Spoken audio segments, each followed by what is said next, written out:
Hello and welcome to NBA Talk with Jordan Valdez.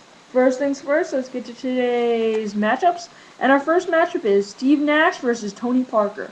Steve Nash, starting point guard for the Phoenix Suns, might lose his starting position pretty soon to Aaron Brooks, who the Suns made a smart trade for, because they knew that when Steve Nash gets a little bit older, they're going to need to start taking him off the bench, and Aaron Brooks is going to need to start.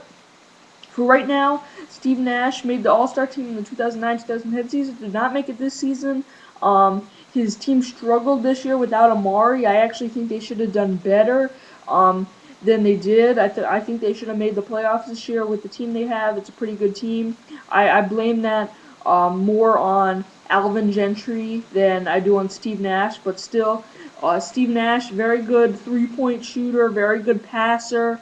One of the best point guards of all time. Tony Parker is not as much of a veteran. He's 28 years old. Steve Nash is he's almost 10 years older.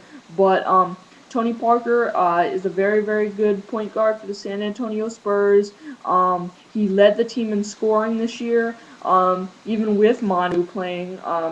So he averaged, I think, 19.8 points per game. Tony Parker did, and he also led the team in assists. Very, very good player.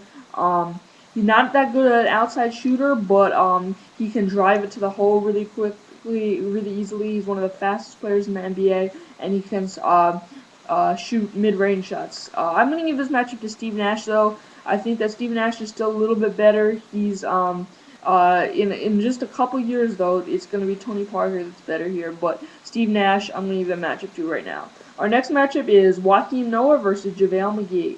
Joakim Noah is the starting center for the Chicago Bulls. In my opinion, he's one of the most overrated centers in the league.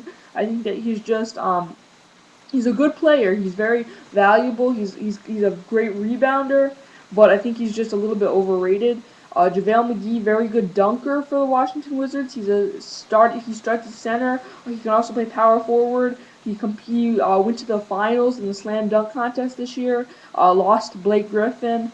Although JaVale McGee did have a really cool dunk where he put two baskets next to each other and he dunked both the balls at the same time. That was pretty cool. I'm going to give this match to JaVale McGee. He's a great shot blocker. He's not just a dunker. He's a great shot blocker. And he's a great rebounder.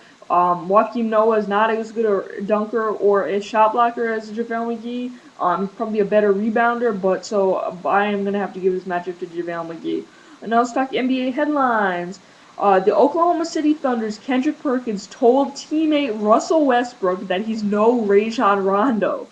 And Washington Wizards' Rashard Lewis is working on his post skills during the offseason.